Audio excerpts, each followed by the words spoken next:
Syidaralun, berbagai pakaian adat yang pernah digunakan Presiden Jokowi saat upacara HUT kemerdekaan. Ketika menghadiri acara kenegaraan, Presiden Jokowi sering menggunakan pakaian adat daerah. Salah satunya pada upacara HUT kemerdekaan Republik Indonesia tahun ini, Jokowi menggunakan baju adat Dolomani asal Buton, Sulawesi Tenggara. Pakaian adat tersebut terdiri dari baju, celana panjang, sarung, serta kopiah dengan balutan warna dominan merah dan putih.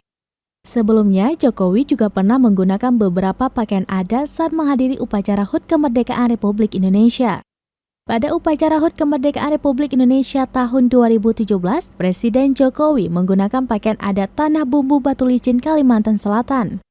Pada upacara HUT kemerdekaan Republik Indonesia tahun 2018, Presiden Jokowi menggunakan pakaian adat Aceh Linto Baro.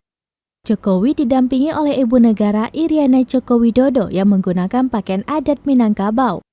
Pada upacara HUT kemerdekaan Republik Indonesia tahun 2019, Presiden Jokowi menggunakan pakaian adat Kelungkung Bali. Baju adat tersebut berwarna hitam dipadu kain batik sebagai bawahan dan juga penutup kepala.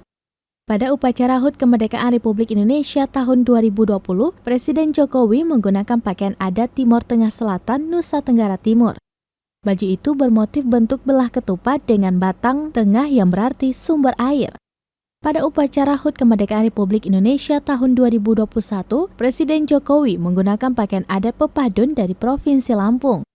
Pakaian adat yang dipakai Presiden terdiri atas baju lengan panjang berwarna putih yang dipadukan dengan celana panjang berwarna putih juga. Pada upacara HUT kemerdekaan Republik Indonesia tahun 2022, Presiden Jokowi menggunakan pakaian adat Buton Dolomani dari Sulawesi Tenggara.